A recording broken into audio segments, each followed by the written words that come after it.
Shalom semua, jumpa lagi bersama saya Stefanisa. Kali ini saya akan mengebahas tentang salah satu siasat iblis masuk ke dalam berbagai macam banyaknya denominasi gereja.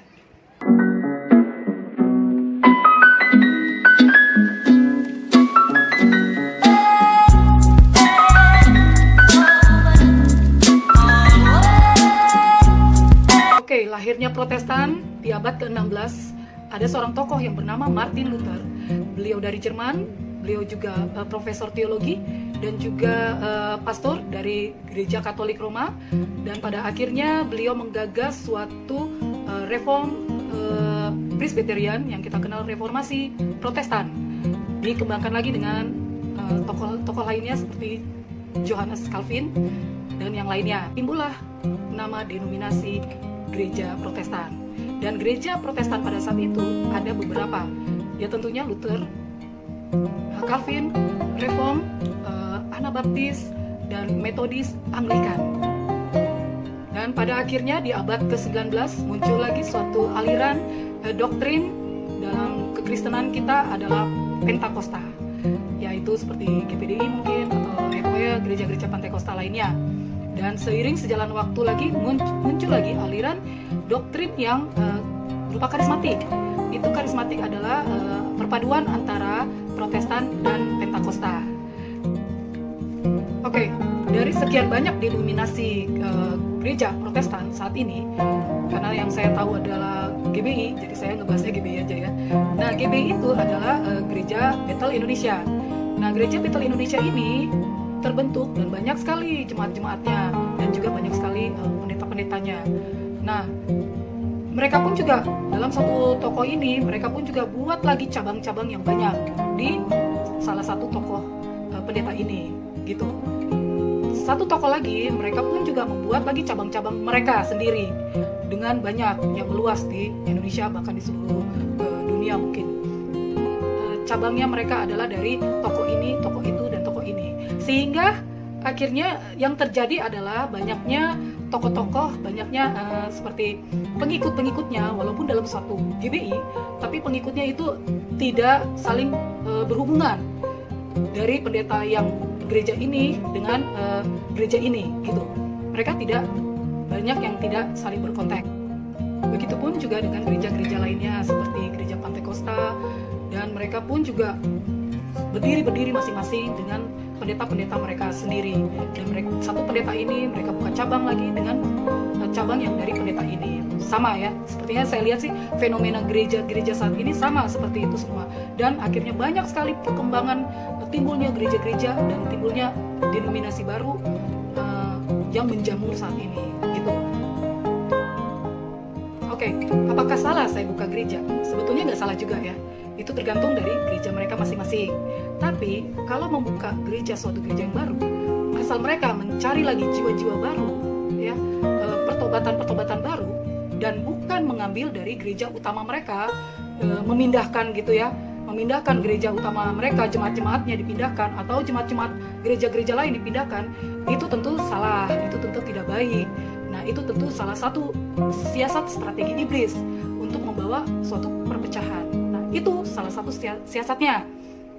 Tugas dan fungsi gereja adalah eklesia yang membawa kita dari yang gelap menjadi yang terang. Itu adalah fungsi gereja. Jadi gereja itu dibentuk lagi harusnya untuk mengambil jiwa-jiwa yang baru datang. Gak apa-apa, gereja jangan merasa minder dengan gereja, dengan jemaat sedikit. Asal mereka itu, jemaat-jemaat itu adalah orang-orang yang baru bertobat. Itu sangat besar nilainya, esensinya dibanding dengan jemaat-jemaat pindahan, ya. Akhirnya timbullah perpecahan. Itu yang fenomena itu yang terjadi, dan siasat iblis masuk ke dalam hal-hal yang seperti itu. Nah, ini pun yang terjadi di saat Paulus di jemaat-jemaat Korintus, Efesus. Paulus mulai resah dengan timbulnya perpecahan dalam satu jemaat, ya. Juga di jemaat di Korintus mereka mulai membanding-bandingkan antara Paulus dan Apolos, karena Apolos saat itu adalah orang dari cendekiawan, fasilida, fasibicara, dan juga orang berpendidikan. Oke, kita baca ya, 1 Korintus 1 ayat 10. Tetapi aku menasihatkan kamu, saudara-saudara, demi nama Tuhan kita Yesus Kristus, supaya kamu seia sekata dan jangan ada perpecahan di antara kamu, tetapi sebaliknya supaya kamu erat bersatu dan sehati sepikir. Di ayat 12, yang kumaksud ialah bahwa kamu masing-masing berkata, aku dari golongan Paulus, atau aku dari golongan Apolos, atau aku dari golongan Kefas, atau aku dari golongan Kristus.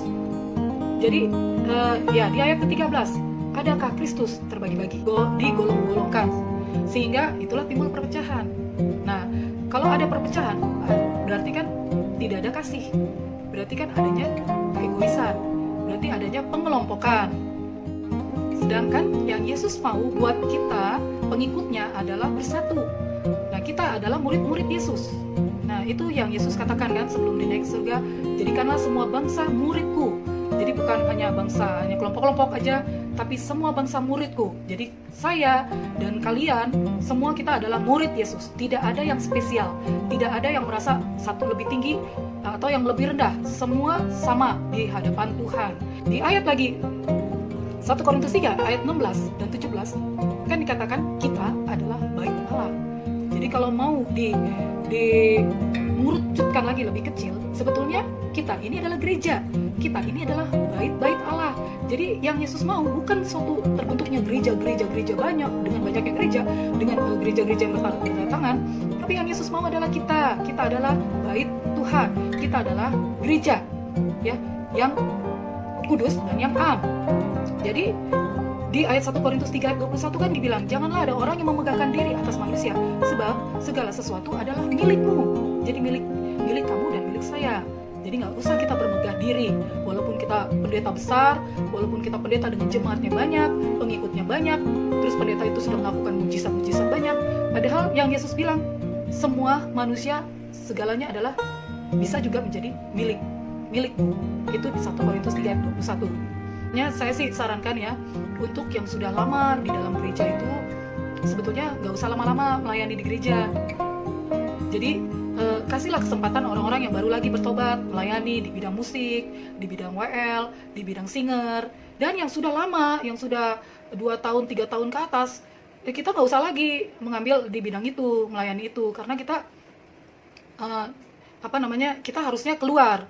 Bukan bikin gereja, ya terserah mau bangun gereja nggak apa-apa, tapi kita harusnya jangkau jiwa-jiwa yang baru lagi. Jadi ada regenerasi. Jangan merasa kita melayani sampai puluhan tahun melayani di gereja itu adalah hal yang berkenan di hadapan Tuhan. Bukan. Itu hanya aktivitas. Apakah dengan orang yang tidak melayani di gereja nilainya beda dengan orang yang selalu melayani di gereja? Oh no, banyak juga orang yang sudah melayani di gereja bertahun-tahun tapi hidupnya belum tentu lebih benar dibanding dengan orang yang hanya jemaat dan mereka yang sudah tahu kebenaran tapi mereka tidak melayani di gereja. Itu belum tentu. Jadi jadi itu sebetulnya pelayanan gereja hanya aktivitas mereka di Efesian adalah pergi jangkau jiwa-jiwa yang baru lagi gitu. Gereja itu adalah eklesia. Jadi gereja itu adalah keluar menangkan jiwa-jiwa yang lain. Jangan terus dengan banyaknya struktur program-program gereja yang banyak sehingga jemaat-jemaat terhanyut dalam seminar-seminar atau aktivitas gereja-gereja di dalam itu sendiri tanpa mereka melihat aktivitas yang lain yang perlu mereka jangkau, ya, yaitu jiwa-jiwa baru yang harus mereka jangkau. Jangan banyak sekali program-program hanya di dalam gereja aja. Boleh itu dilakukan, tapi saat mereka yang baru bertobat. Tapi setelah mereka yang sudah bertobat lama-lama, mereka harusnya keluar aja. Gembalanya harusnya tendang mereka untuk keluar. Jangan merasa senang dengan jemaat yang sudah lama. Harusnya keluar. Nah, itu adalah fungsi gereja. Karena gereja itu adalah diri kita sendiri. Gereja itu adalah kita. Gereja saat ini seperti contohnya perumahan ya. Perumahan yang di Jakarta kan banyak sekali perumahan besar-besar. Ataupun di daerah saya Tangerang Selatan ya. Ada daerah Bintaro, ada daerah BSD, ada daerah Alam Sutra, ada daerah banyaklah dengan perumahan-perumahan itu. Dan perumahan itu misalnya contohnya di daerah saya ya, Geraha Raya. Nah, perumahan Geraha Raya itu saat masuk dalam kompleks perumahan Geraha Raya. Nah, itu bukan langsung masuk ke rumah-rumah lagi. Nah, di situ pun ada lagi komplek-komplek, rumah-rumah kecil yang setiap klaster ada pagernya. Jadi masuklah ke klaster Dahlia Loka, Cendana, itu nama-namanya ya, Bougainville, Raffles, Anggrek. Nah itu. Nah kalau klaster saya janganlah ya, jangan disebut ketat juga. Di dalam luasnya alam sutra, di situ pun juga masuk ke klaster-klaster. Dalam satu klaster itu mereka akan jalan-jalan di klaster seberangnya mereka, itu pun harus ditanya-tanya dulu secara detail. Jadi itulah kekristenan denominasi saat ini yang sangat riskan ya. Semua gereja sudah ada peraturannya masing-masing gitu. Jadi bagaimana kita bisa bersatu secara keseluruhan? Yesus adalah kepala dan kita adalah murid. Nah, coba bayangkan dalam satu klaster itu, dalam satu klaster itu kan ada satu musola ya. Ini untuk agama seberang ya. Yang kita bisa contoh sisi baiknya. Cara-cara mereka beragama itu adalah mereka itu bersatu. Di agama Islam itu tidak ada, ya mungkin ada sih, ya saya nggak tahu juga ya. Tapi tidak sebanyak kita orang Kristen gitu ya. Mereka aja dalam satu klaster itu ada satu musola ya. Dalam musola itu atau nggak satu perumahan besar itu adalah satu masjid. Nah di dalam satu masjid itu semua hari Jumat mereka beribadah di situ ya, tanpa melihat golongan, kamu dari golongan mana, kamu dari golongan mana, semua beribadah di situ gitu. Dalam satu klaster juga ada satu musola dan semua penghuni di situ beribadah di situ gitu, tanpa melihat dari satu golongan. Coba bayangkan kalau kita diberikan kebebasan juga ya untuk membuka gereja, dalam satu klaster itu pasti ada banyak denominasi gereja, pasti itu. Dari Bethel aja sudah berapa gitu ya, kalau dikasih kebebasan gitu ya, mendirikan dalam satu klaster itu pasti ada banyak gereja, sehingga orang-orang itu berpecah-pecah ke gereja-gereja mana, penghuni dalam klaster gitu ya. Apalagi sekarang dalam suatu gereja di Geraha Raya saya aja nih, wah banyak sekali denominasi gerejanya, sehingga dalam kita yang pengikut Yesus itu pisah-pisah, berbeda-beda. Nah itu juga salah satu strategi iblis untuk membawa kita terpecah, tidak bersatu, sehingga esensinya sebagai umat Kristiani, esensinya adalah Tuhan kan bilang kasih itu jadi berkurang gitu, jadi terpecah-pecah, sehingga ya sekarang kan kita lihat juga ya fenomena banyak orang-orang yang mualaf, yang kalau di Indonesia banyak yang mualaf. Salah satunya Deddy Corbuzier, dia bilang kenapa dia masuk mualaf, karena katanya di dalam Islam itu mereka itu bersatu, mereka itu sehati sepikir, mereka itu erat hubungannya, mereka tuh saling menjaga gitu ya, silaturahmi mereka. Sedangkan yang di agama dia dulu itu tidak ada, kasih itu tidak ada. Kan kita mendengarkan berita-berita yang di Amerika, penulis terkenal, dia juga pendeta, dia mengembalakan dalam satu gereja ya di Amerika yang gerejanya juga besar. Tapi waktu di bulan Juli dia membuat suatu keputusan yang membuat jemaatnya semua orang kaget. Satu, dia bercerai dengan istrinya. Kedua, dia melepaskan agamanya, kepercayaannya menjadi tidak percaya. Dia melepaskan itu ya, karena alasannya kita tidak tahu alasannya seperti apa. Karena dia merasa kosong ya kan, dia merasa sepertinya kok tidak rasional gitu. Dan juga pada Agustus ini, beberapa minggu yang lalu, kita juga dikejutkan lagi dengan worship leader Hillsong. Dia juga menciptakan lagu-lagu terkenal ya. Dia pun akhirnya memberi pengumuman kalau dia melepaskan kepercayaannya dia sebagai pengikut Yesus, dengan alasan dia merasa kosong lagi, dia merasa hampa hidupnya dia. Itu karena apa?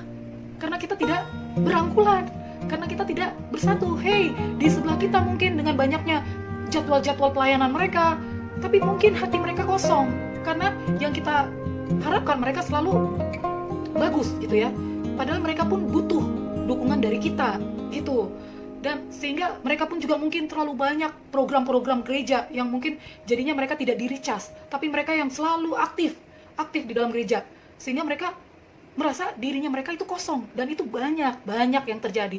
Yang banyak juga yang saya tahu, hamba-hamba Tuhan yang terkenal, akhirnya mereka melakukan hal-hal yang tidak pantas itu banyak yang terjadi. Karena apa?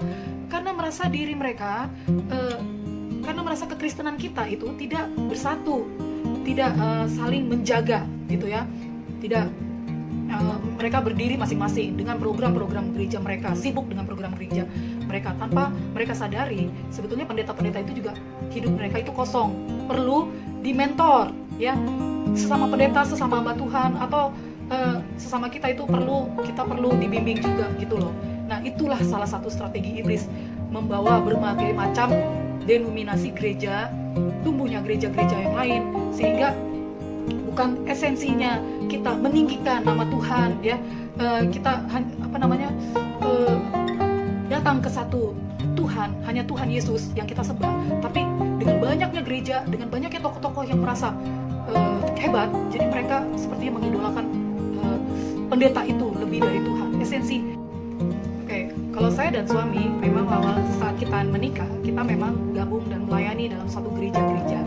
Yang di Bandung, kita gereja Bandung, pernah juga kita di Bali gitu ya, dan juga di Jakarta. Sehingga saatnya kita lepas dari gereja, bukan kita kepahitan, tapi kita melepaskan diri. Jadi kita melayani tanpa dalam satu gedung gereja gitu ya. Malah justru setelah kita layani, mereka mau masuk gereja, kita arahkan ke gereja ini, gereja itu, di mana yang dekat dengan tempat tinggal mereka gitu. Jadi kami melayani bebas, bukan di dalam satu denominasi saja. Itu yang kami lakukan saat ini. Oke, sekian dulu video saya kali ini. Saya juga mohon maaf ya kepada teman-teman saya yang sudah buka-buka gereja juga. Itu gak apa-apa juga sih buat kalian. Yang penting esensinya adalah kita selalu menjaga persatuan dalam semua denominasi gereja, dan juga carilah sebanyak-banyaknya jiwa-jiwa baru gitu. Kalau ada yang jemaat yang sudah lama, ajar mereka, impartasi mereka untuk mereka jangkau lagi, keluar, dan kita cari lagi yang baru ya. Itu dia. Jadi kalau ada saran-saran, ada komen-komen, nanti silahkan bisa komen di bawah video saya ini. Saya bisa menjadi pelajaran yang baru lagi buat saya, dan terima kasih buat kita semua. Semoga kita selalu tetap menang, kita selalu tetap bersyukur sama Tuhan atas panggilan kita sebagai pengikut Yesus. Keep winning, God bless you all.